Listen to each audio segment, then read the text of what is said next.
यांनी सुद्धा मत्स्य उत्पादनाला प्रोत्साहित करण्यासाठी देशात नील क्रांती योजना परत राबविण्यावर भर दिला आहे। विशेष म्हणजे दरवर्षी केंद्र शासनाकडून या योजनेसाठी कोट्यावधी रुपयाची तरतूद सुद्धा करण्यात येत असते। या 2 दिवसीय फ्रेश वॉटर फिश फार्मिंग कार्यशाळेमध्ये मत्स्य व्यवसाय का करावा, कसा करावा, मत्स्य बीज संवर्धन, त्याची पूर्वतयारी, मत्स्य जाती, खाद्य संगोपन, मत्स्य वाढ, पाणी व्यवस्थापन, साठवणूक व वाहतूक, विक्री व्यवस्थापन आणि मत्स्य विभागाच्या योजनांबद्दल सविस्तर माहिती देण्यात येणार आहे। तरी या उद्घाटन सोहळ्याची सुरुवात भारतीय परंपरेनुसार आपण दीप प्रज्वलन करून करणार आहोत। तरी सर्वप्रथम त्याचा आपण पुरेपूर फायदा घ्याल व कार्यशाळेला लाभलेल्या तज्ञ मंडळींचा मी आपल्या समोर थोडक्यात परिचय करून देते। सर्वप्रथम मी डॉक्टर रवींद्र काळे यांचा परिचय करून देते। Ravindra Kale sir working as a senior scientist and head at Krishi Vigyan Kendra Washim. सरांनी BSc आणि MSc completed in doctor Babasaheb Ambedkar Marathwada university Aurangabad and PhD in Sant Gadge Baba Amravati university Amravati. सरांचा रिसर्च एरिया आहे fish breeding, fish nutrition, integrated fish farming. सगळ्यांना मी या विषयावर होणाऱ्या या चर्चासत्राची शुभेच्छा देतो आणि निश्चितच त्यांचं या चर्चासत्रातून काही ना काही दिशा मिळेल अशी आशा ठेवतो। धन्यवाद।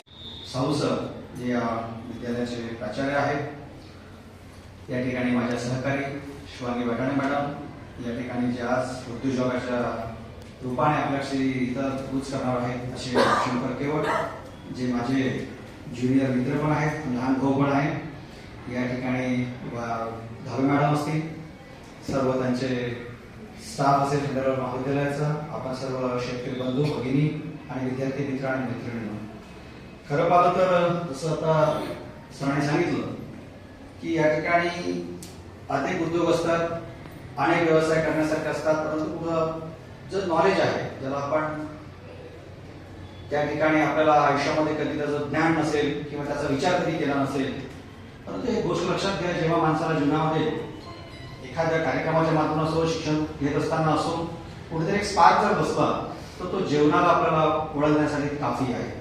तसंच हा प्रकारचा 2 दिवसाचं बऱ्याच विद्यार्थ्यांना वाटत असेल, किंवा इथे शेतकरी बसले असते किंवा या ठिकाणी आपल्याला मत्स्य व्यवसायाचं आपल्याकडे फार मोठं असं क्षेत्र नाही, फार मोठे नाही, परंतु ज्या पद्धतीने संस्थाने सांगितलं की ज्या पद्धतीनं ग्रीन रिव्होल्यूशन झालं, मग व्हाईट रिव्होल्यूशन आलं, ब्ल्यू रिव्होल्यूशन, आणि आता टेक्नॉलॉजीच्या बाबतीतलं आपण बघतो आहे AIच्या माध्यमातून आर्टिफिशियल इंटेलिजन्स पण आलेला आहे, खूप क्रांती होते आहे, परंतु त्या पद्धतीने आपण ते अडॉप्शन त्याला म्हणतो, रेट ऑफ हा स्लो आहे।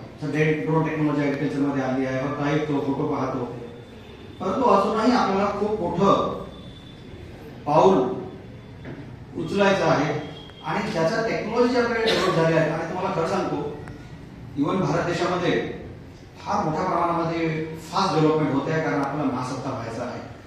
आणि जेव्हा शब्द ऐकतो आपण विद्यार्थी जीवनामध्ये, आता आम्हाला खूप वर्ष झाले, परंतु तुम्ही आता सगळे यंग जनरेशन आहात, जेव्हा तुम्ही हा विचार करता की महासत्ता होणार म्हणजे आपलं काय जबाबदारी आहे, तर या भारतातल्या प्रत्येक नागरिकाची ती जबाबदारी येतं आपल्या भारत देशाला पुढे नेण्याकरता। मग प्रत्येकाने आपापल्या एज्युकेशन मध्ये जसं जसं शिकलं असाल की कुठं माझं एज्युकेशन काम। प्रोफेसर अँड हेड डॉक्टर धावे मॅडम यांनी इंट्रोडक्टरी स्पीच आणि गेस्टचं इंट्रोडक्शन करून दिलं, त्याबद्दल मी त्यांचं कन्व्हेनर म्हणून त्यांनी ही जबाबदारी पार पाडली आजच्या वर्षाची, त्याबद्दल मी त्यांचे आभार व्यक्त करतो। अँकरिंग कमिटी आणि ट्रेझरर डॉक्टर निशा वराडे मॅडम यांचं सुद्धा इथे आभार व्यक्त करतो। आणि या कार्यशाळेला आलेले वेगवेगळे फार्मर्स, शेतकरी बंधू भगिनी यांचं, तसेच सर्व विद्यार्थी यांचं देखील मी इथे उपस्थित राहिल्याबद्दल, या इनॉग्रल सेशनला उपस्थित राहिल्याबद्दल सर्वांचे मी आभार व्यक्त करतो। मित्रांनो, हा कार्यक्रम इथे संपलेला नाही आहे। इथे हा इनॉग्रेशन सेरेमनी नुसता हा एक औपचारिक जो कार्यक्रम आहे तो इथं त्याला आपण विराम देतोय आणि लगेचच कीनोट ॲड्रेस डॉक्टर काळे सर यांचं सुरू होणार आहे। तरी मी अध्यक्षांच्या वतीने हा इनॉग्रेशनचा कार्यक्रम इथे समाप्त झाला असं जाहीर करतो। टाकायची जबाबदारी या लोकांना दिलेली आहे, या सोसायटीच्या लोकांना, अध्यक्ष लोकांना। जो व्यक्ती सीट टाकेल त्यालाच गव्हर्नमेंटच्या स्कीम दिल्या जाईल, अदरवाईज तो त्या स्कीम पासून वंचित राहील। म्हणून बरेच लोक हे फिंगरलिंग आणण्याचा प्रयत्न करत आहेत, परंतु त्या भागात जर फिंगरलिंग मिळत असेल तर तो विकत घेईल. आता आंध्रामधून जर आपण फिंगरलिंग आणतो म्हटलं तर ट्रान्सपोर्टेशन कॉस्ट त्याच्यापेक्षा जास्त, त्याच्या घड्यापेक्षा मळाई जास्त म्हणतो आपण. म्हणजे बियाची किंमत 2 रुपये असेल तर 3 रुपयाला लागून राहिले आहे. तर त्याच्यामुळे ही सुद्धा चांगली अपॉर्च्युनिटी आपल्याकडे आहे. सीड रेअरिंग काहीच नाही, त्याच्यामध्ये सुद्धा काही टेक्निकल गोष्टी आहेत की जर आपल्याला स्पॉन पासून नर्सरी बनवायची आहे, स्पॉन टू फक्त आपल्याला स्पॉन टू फ्राय बनवायचा आहे. इथे सुद्धा 50,000 जिरे 100 स्क्वेअर मीटर टाकायची गरज आहे. इथे सुद्धा असं नाही आहे किंवा तलाव माझ्याकडे आहे, मग किती एवढंसं तलाव आहे, एवढा मोठा तलाव आहे आणि एवढेच मासे टाकायचे आहेत जिरं, परंतु त्याच्यावर स्टँडर्ड आहे की 50,000 जिरे 100 स्क्वेअर मीटर जागा. तर तो लॉस कुठेतरी थांबवायचा असेल तर आपल्याला प्रिझर्वेशन आणि प्रोसेसिंग समजून घेणे हे गरजेचं आहे. तर आता फिश प्रिझर्वेशन आणि प्रोसेसिंग मध्ये काय, cleaning, sorting and creating fish to extend its shelf life.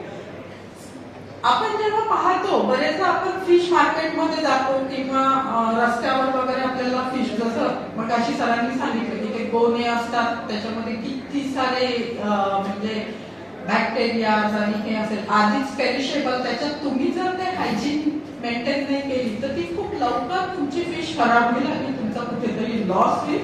Loss हा फक्त पैशाच्या याच्यामध्येच होणार नाही, तर जो फिश खायसाठी विकत घेऊन जाईल तर त्याचा मतलब म्हणजे ती खराब असल्यामुळे किंवा हे असल्यामुळे त्याच्यामध्ये जे पाहिजे जी न्यूट्रिशियस फिश आहे तर त्यामधलं न्यूट्रिशन पण कमी होईल.